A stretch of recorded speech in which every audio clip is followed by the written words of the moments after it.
Southampton, April 1912. This morning, the harbour feels less like a place and more like the edge of a new life. Everywhere I look, people are carrying trunks, children, hope and fear. And behind them all stands the ship, enormous, elegant, and almost impossible to believe. So, this is it. The ship everyone has been talking about. And somehow, I'm actually boarding it. In my hand is a third-class ticket. A small piece of paper, really. But to half the people standing on this dock, it means possibility. A different country, a different future, a different self. This ticket may not look like much, but for people like us, it means everything. The closer I get, the larger the ship becomes. The steel hull rises above us like a moving city. No photograph, no newspaper sketch, no rumour could have prepared me for the scale of it. I thought it would be impressive. I didn't think it would make me feel this small. Once inside, the glamour disappears quickly. The polished public spaces are far above us. Down here, the corridors are narrow, warm, crowded, and practical. This is where the real ship breathes. Well, this is definitely not the grand staircase, but it feels real. You can feel how many lives are packed into these walls. My cabin is small enough that one deep breath seems to fill it. A bunk, a wash basin, a shelf, and barely enough room to turn around. And still, to many aboard this ship, this would feel like comfort. Oh, this is mine? Honestly, it's tiny, but it's cleaner than I expected. There is something strangely intimate about unpacking in a room this small. You don't settle into a cabin like this. You fold yourself into it. And somehow, that makes the journey feel real. I suppose this is home now, at least for a few days. By evening, the dining hall is full. Voices overlap, dishes clatter, children laugh, and strangers begin talking like neighbours. No one here has much space, but they make room for each other anyway. This is third class, loud, crowded, imperfect, and somehow warmer than I expected. At my table, everyone is headed towards something. A job, a marriage, a family member, a second chance. No one speaks as though they are leaving a life behind, only as though life is finally beginning.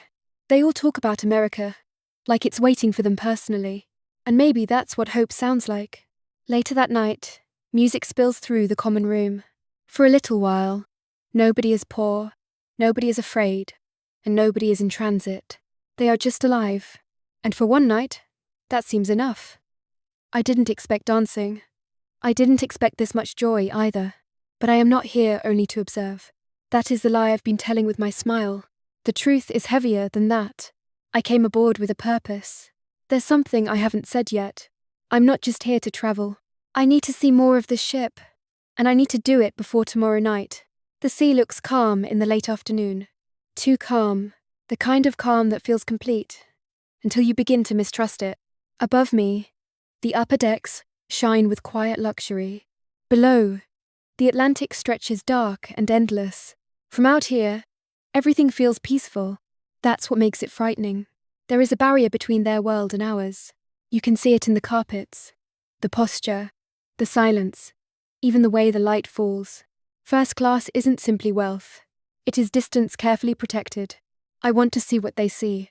Not because I belong there, but because I need to know what's happening everywhere on this ship.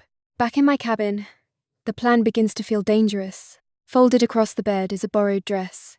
Beautiful, expensive, and absolutely not mine. It is one thing to be curious. It is another thing to pretend. If this works, I get upstairs. If it doesn't, I'm in serious trouble. The dress transforms everything: the way I stand, the way I breathe, even the speed at which I can walk. Clothing like this is not just fashion. It is a passport, a costume stitched out of class and permission. This thing is gorgeous and completely impractical.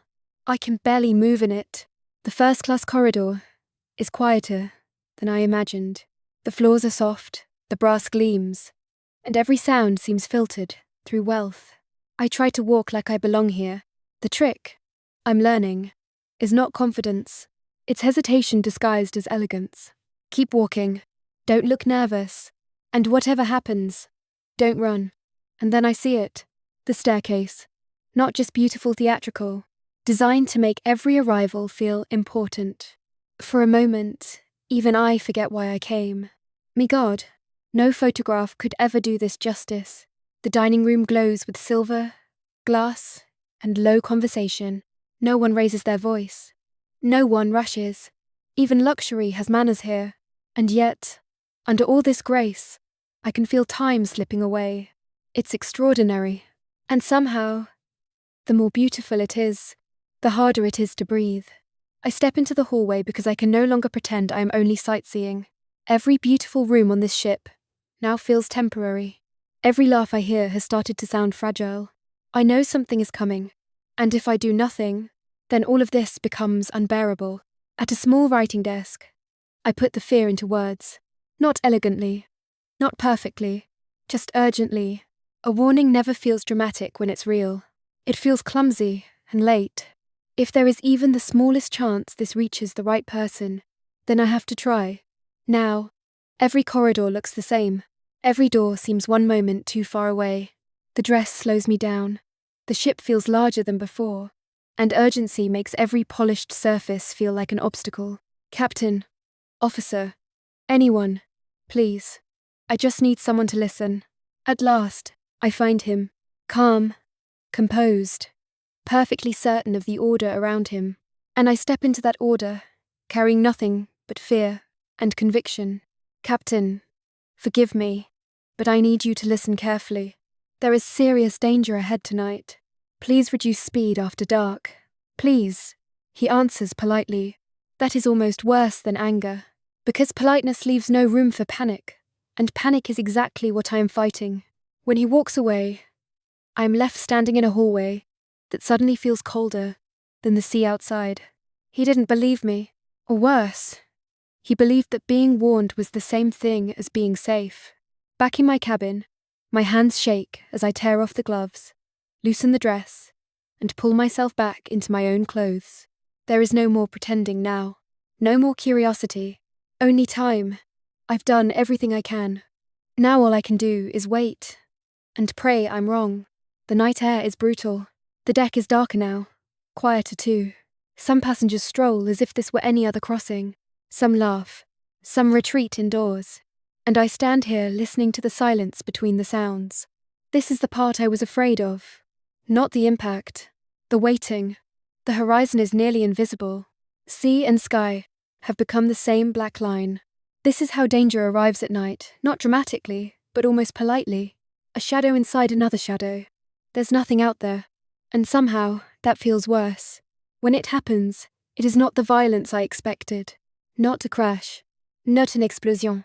Just a long, strange shudder through steel. The kind of movement that makes everyone pause and look at one another first. Did you feel that? That wasn't normal. That was definitely not normal. And then comes the part no one around me fully understands yet. The stillness after the impact.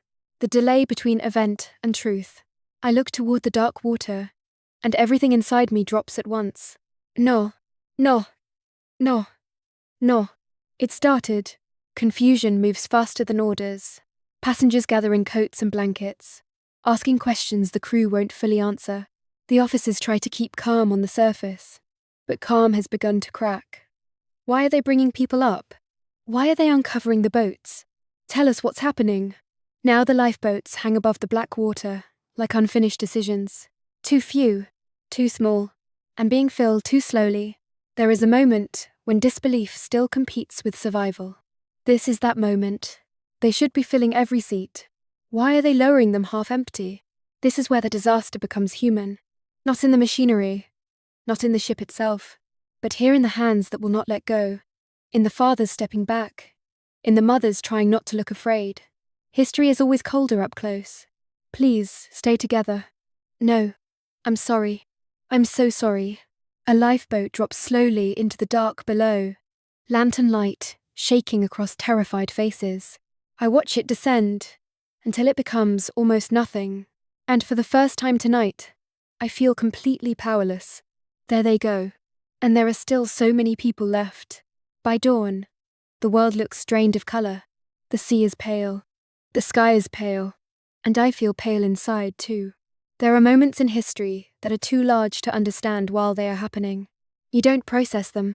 You survive them badly. And then you spend the rest of your life trying to find language equal to what you witnessed. I don't think I'll ever have the right words for this. I thought I came here to see history. I didn't understand that history would look back. They boarded this ship with plans for tomorrow. Work, family, arrival, reinvention, ordinary hopes, carried into extraordinary loss. And that is the hardest part to hold on to. Not the legend of the ship, but the simplicity of the lives inside it.